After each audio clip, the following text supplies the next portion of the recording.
नेताओं के हाथ काले हैं, चेहरे की बात नहीं करता। यूनिटी हिंदुस्तान का रिपोर्टर सच दिखाने से कभी पीछे नहीं हटता।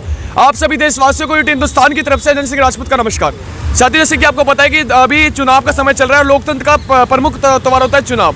इस त्योहार में चुनाव में हम हर जगह का भ्रमण कर रहे हैं और आपको सच्चाई दिखाने का प्रयास कर रहे हैं कि कौन से क्षेत्र में क्या विकास हुआ है नहीं हुआ है। जो निगम पार्षद को, जो विधायक को जो फंड मिलता है अपने क्षेत्र के विकास करवाने के लिए, समाज कल्याण करवाने के लिए, क्या उस फंड का सही इस्तेमाल हो भी रहा है नहीं हो रहा है। ये जनता को हमेशा लॉलीपॉप दिया जा रहा है। तो तमाम ऐसे मुद्दे हमारे साथ हैं और कई सारी जनता हमारे सामने है, उनसे बातचीत करने का प्रयास करते हैं। जी नमस्कार, क्या नाम है आपका? मेरा प्रदीप चौकी।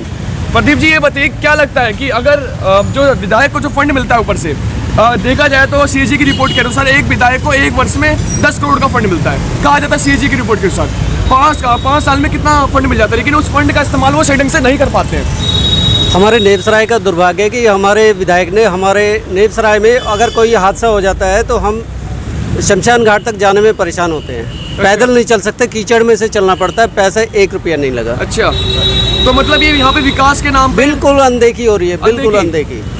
ये बताइए कि जो जनता होती है वो सबसे पहले किसी न किसी पार्टी का चश्मा पहनी रहती है, लेकिन जब वो कहती है कि मैं बीजेपी से हूँ, मैं आम आदमी से हूँ, लेकिन जब वो जनता जब बाहर जाती है तो उसकी सड़कें टूटी रहती है, जल निकासी की व्यवस्था बेकार रहती है। तो वो विकास के नाम पे वोट ना डाल करके वो कहीं ना कहीं अपने स्वाभिमान को कहीं ना कहीं बेच देती है। तो क्या कहना पसंद करते हैं इस जनता को?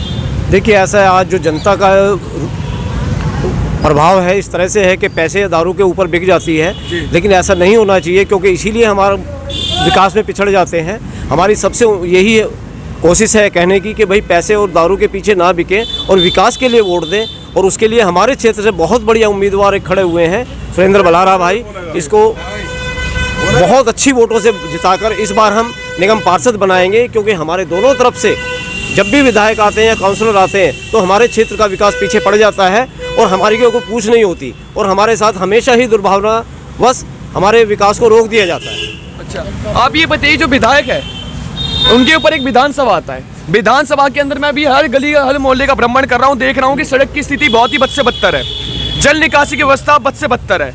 लेकिन क्या है कि जब भी 4 साल 6 महीने कुंभकर्ण की बात घर में सोए रहते हैं, लेकिन जब इलेक्शन नजदीक आता है तब उनको जनता दिखती है, उनका समाज दिखता है और अपनी पार्टी दिखती है। तो ऐसे भ्रष्ट विधायक को क्या कहना पसंद करेंगे? ऐसे को तो बिल्कुल जो है वोट देनी नहीं चाहिए जनता ने, उसके निकम्मेपन से और उसके करने से। अब 15 साल से एमसीडी में बीजेपी है, लेकिन गांव में जाके देखो क्या हाल है। मेरे ख्याल से तो 5 साल अभी हो गया उनसे अपना सीवर का पाइप वो भी नहीं खोलते, सीवर लाइन भी। वैसे कभी कोई गाय पड़ी है सीवरों में, खड्डों में, कभी आदमी पड़ जाता है, उसके हाथ पैर टूट जाते हैं। कोई अगर मरीज भी है तो गाड़ी गांव के अंदर घुस कर नहीं जा सकती, वो बेचारा रास्ते में ही मर लेगा, घर से निकालते दफे। ऐसे गांव का हाल है नेपसराय का। युद्धवीर जी, मैंने भी देखा है कि यहाँ पे कूड़ेदान के बगल में कूड़ेदान की स्थिति बद से बदतर है, लेकिन इसके ऊपर कोई भी सुनवाई नहीं होता। यहाँ पे जो बीजेपी के निगम पार्षद थे उनने कोई भी मतलब कहा जाता है कि बीजेपी के अंदर में ही साफ सफाई का मामला आता है, लेकिन उनने कोई भी सुधार सही ढंग से नहीं किया है। क्यों नहीं किया? किस कारण से? नेपसराय का क्यों, पूरी दिल्ली कूड़े का पहाड़ है आज। आप सुनो, कूड़े का ढेर बोलते हैं दिल्ली को। और बीजेपी ना हर बार अपने काउंसलर की टिकट बदलती है भ्रष्टाचार के नाम पे, कि हमारे काउंसलर भ्रष्ट खुद मानती है पार्टियां। और आम आदमी का तो आपने देखा ही 8 साल से करतार तंवर ने गांव का क्या हाल किया है। सर, वो तो कहते हैं कि हमारी पार्टी बड़े ईमानदार वाली पार्टी है। कौन ईमानदार है? केजरीवाल एमएलए पिट रहे हैं पैसे लेने के चक्कर में, देखा ना आपने, पैसे मांग रहे हैं 3-3 करोड़ रुपए टिकट में बिके। हमारा करतार पिटेगा अगर जो गाँव में आ जाए तो आगे तो दिखाए नेपसराय की चौपाल में एक बार। लेकिन क्या करें भाई, मजबूरी है हमारी, वोट तो किसी न किसी को देनी है। जब से शीला दीक्षित दिल्ली से गई है तो दिल्ली का बेड़ा गर्क हो चुका है, कूड़े के पहाड़ में तब्दील हो चुकी है दिल्ली। विकास के नाम पे जीरो है आज दिल्ली। भाई साहब, क्या लगता है कि अगर ऐसे ही चलता रहा तो छतरपुर विधानसभा के अंतर्गत आने वाले जितने भी गाँव हैं सबकी हालत खराब हो जाएगी। अगर लोग जो है कहते हैं कि आम आदमी पार्टी जो होती है वो हमेशा कहती है कि लॉलीपॉप देती है कि हमने आपके लिए बिजली बिल व्यवस्था फ्री कर दी है, हमने महिलाओं के लिए बिल फ्री कर दिया, स्वास्थ्य सेवाओं में सुधार लाया। क्या वाकई में सुधार आया है? जनता को ठगा जा रहा है? कांग्रेस ने स्ट्रक्चर पूरा कांग्रेस ने खड़ा किया। ये झूठ बोलते हैं मोहल्ला क्लिनिक।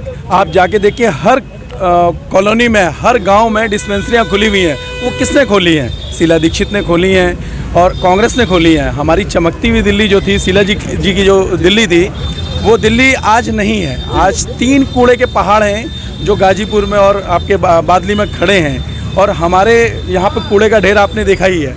तो एमसीडी में मैं लोगों से अपील करूंगा कि अपने नेपसराय के क्षेत्रवासियों से कि कांग्रेस को वोट करें, कि कांग्रेस ही गरीब लोगों की सुन सकती है, गरीबों का सृजन कांग्रेस ही कर सकती है, उसके अलावा कोई नहीं। धर्म और राजनीति अलग अलग चीज़ हैं। बीजेपी ने धर्म और राजनीति को घोलमेल कर दिया है।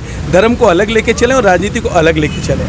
जब आप दोनों चीज़ों को अलग अलग लेंगे तो अपने आप चुनाव कर लेंगे कि हमने किसको करना है। और कांग्रेस ने इस बलराम सिंह तंवर जी ने यहाँ पर बहुत काम कराया है।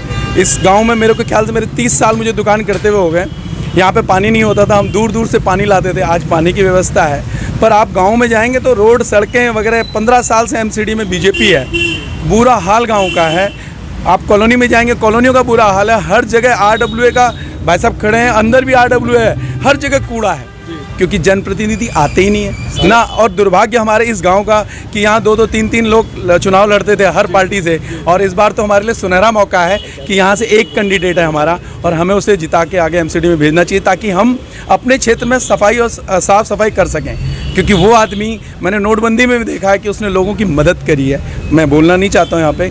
और कोरोना काल में भी अपनी जान की परवाह ना करते हुए लोगों को उन्होंने राशन बांटा, खाना दिया। कहना नहीं चाहिए हम अपने उसके लिए, पर उन्होंने किया है। जो किया है वो कहने में हमें कोई गुरेज नहीं है। बिल्कुल सत्य बात है। पांडे जी जो भी कहते हैं बिल्कुल देखा जाए तो वास्तविक तरीके से हर चीज़ ऑब्जर्व करके ही बोलते हैं। और ये कोई शक नहीं है कि ये किसी पार्टी का सबसे पहले सपोर्ट करते हैं। ये देखते हैं सबसे पहले किसी पार्टी के कार्यकर्ता होने से पहले सबसे पहले कि इस देश के नागरिक हैं, इस क्षेत्रवासी है, इनको पता है कि अच्छा क्या है बुरा क्या है। बहुत अच्छी बात लगती है पांडे जी। अच्छा ये बताइए सर कि जो यहाँ पे जो गरीब के जो बच्चे होते हैं, जिनका विवाह होता है, शादी होता है, कार्यक्रम होता है, यहाँ पे मैंने चौपाल देखा। जब सरकार थी, MLA जब थे, वो यहाँ के विधायक थे, तो वहाँ की व्यवस्था काफ़ी ठीक थी, चौपाल की व्यवस्था बिल्कुल ठीक थी। लेकिन जब से वो विधायक पद से हटे हैं तो वहाँ की स्थिति बद से बदतर हो गई है।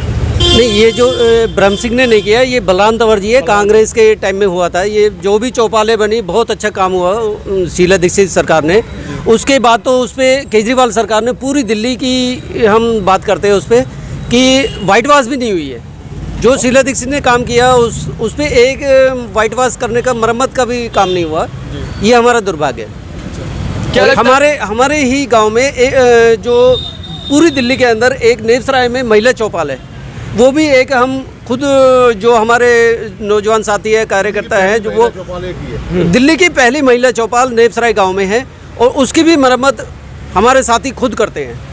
अच्छा, हमारा बहुत बड़ा दुर्भाग्य है कि जो हमारे फ्रीडम फाइटर में एक चौपाल है, हमारे कूड़ादान के पास में चौपाल है, इनकी दशा देखे तो हमें वहाँ पे खड़ा होने में भी शर्म आती है। अच्छा, तो क्या लगता है इस बार जो जनता है, इस समाज की जनता है, इस विधानसभा की जनता है, किस आधार पर जनता को अब तो जी कांग्रेस को उठाना हमने दिल्ली के अंदर। बीजेपी को मौका दे दिया और बीजेपी को 15 साल दे दिए, आम को 8 साल दे दिए, कुछ नहीं करा है। और ये जो करतार जो MLA है, सिर्फ ये नारियल फोड़ रहा है और कुछ ना कर रहा, काम ना कर रहा कहीं भी। मैं राजपुर का रहने वाला हूँ। वहाँ स्कूल के पास बरसात में इतना पानी भर जाता है, वो 10 दिन नहीं सूखता, बच्चे गिरते हैं। और नाले ऐसे बना दिए, उनमें तो कई बार गिरते हुए हमने बचाए हैं, लोग निकाले हाथ से। हाँ जी, बड़े गहरे नाले हैं। ये बताइए कि हर चीज़ का इलाज होता है। हाँ जी, तो ऐसे विधायक का इलाज क्या होगा? हैं ऐसे विधायक का इलाज एक बार नेपसराय में भेज दो, इलाज कर देंगे। अच्छी ढाल, अच्छा, अच्छी ढाल कर देंगे। एक बार नेपसराय में आ जाओ। हाँ, चैलेंज है हमारे विधायक का, चैलेंज है। नेपसराय में आए, हम स्वागत करने को तैयार है। बिल्कुल अच्छी तरह भव्य तरीके से स्वागत। दिल्ली में किसी विधायक का नहीं होगा जैसा उनका स्वागत होगा। और जितनी पंचायत घर है ना, अगर उसकी डेवलपमेंट देखनी है पिछले 15 साल से अब तक, मतलब कांग्रेस के शासन के बाद जो देखनी है, आप आके देख सकते हैं। और हमने आपको दिखा भी दिया है, एक एक चीज़ आपको दिखाए, सारे पंचायत घर। और हमारे यहाँ पे कूड़ा ढलाव कोई नहीं है, कोई खाद बनाने की जगह नहीं कि भाई वेस्टेज को हम खाद बना सकें।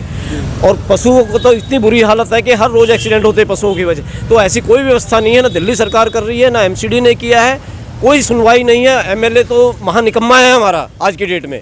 अच्छा, कोई काम नहीं किया इसने। आप थोड़ा सा स्वयं बनाने के बारे में क्या बताना पसंद करेंगे कि इनने अभी तक अपने, वो कोई पद पे नहीं थे, कोई निगम पार्षद नहीं थे, कोई विधायक नहीं थे, उसके बावजूद भी जनता के बीच में उतरे, जनता के लिए अपनी अहम भूमिका निभाई, तो उनके ऊपर क्या कहना पसंद करेंगे आप? जी देखिए, ऐसा है, हमारे सुरेंद्र बलहारा जी एक आम आदमी है और हमारा भाई है छोटा एक तरह से। और हम पूरे समाज के अंदर, पूरे वार्ड के अंदर, तकरीबन पूरी विधानसभा के अंदर सुरेंद्र भाई को कौन आदमी नहीं जानता, कौन बच्चा नहीं जानता है कि वो हर दुख दर्द में हर समाज के साथ खड़े हैं। कोई जातिवाद नहीं, कोई भेद नहीं, कोई मतलब नहीं है उनको। वो हर वक्त 24 घंटे एक फ़ोन कॉल की दूरी पे अवेलेबल हैं। और पूरा हमारी उम्मीद है कि इस बार सुरेंद्र भाई को जिताकर हम बहुत अच्छा काम करने जा रहे हैं। और बहुत अच्छे काम से और हमें डेवलपमेंट भी मिलेगी। बिल्कुल, जैसे कि आपने देखा कि वाकई में जिस क्षेत्र का विकास नहीं हो पाता है उस क्षेत्र की जनता में कहीं ना कहीं क्रोध उत्पन्न हो ही जाता है, क्योंकि जो वोट मांगा जाता है वो विकास के आधार पर वोट मांगा जाता है, ना कि कोई पार्टी के अनुसार वोट मांगा जाता है। मैं सभी जितने भी वोटर सबसे निवेदन करता हूँ हाथ जोड़ करके कि एक बार सबसे पहले उस व्यक्ति के छवि पे जाइएगा कि वाकई में इस व्यक्ति का कैरेक्टर कैसा है, कि वाकई में इस व्यक्ति ने समाज कल्याण में अपनी भूमिका निभाई है नहीं निभाई है। तो साथियों, एक बार सोच समझ के वोट डालने के लिए जाइएगा। जी अच्छा, मैं एक चीज़ और बता देना चाहता हूँ माननीय विधायक जी और माननीय हमारे भूतपूर्व काउंसलर जी को, कि इन लोगों ने जो हमारे साथ भेदभाव किया है पूरे विधानसभा क्षेत्र के अंदर, हमारी जितनी 20 सूत्री कार्यक्रम की कॉलोनियाँ हैं इनके साथ इन्होंने खिलवाड़ किया है। इन्होंने ये तो कह दिया कि भाई हमने कॉलोनियाँ पास कर दी हैं, लेकिन वो एक जुमला फेंक के इन्होंने हमारे साथ हमारी जो विधानसभा में 20 पॉइंट प्रोग्राम की कॉलोनी है उनको मालिकाना हक ना दे के और फॉरेस्ट में नोटिफाई करके इन्होंने हमारा जीवन बर्बाद कर दिया है और इसके ऊपर कोई सुनवाई नहीं है।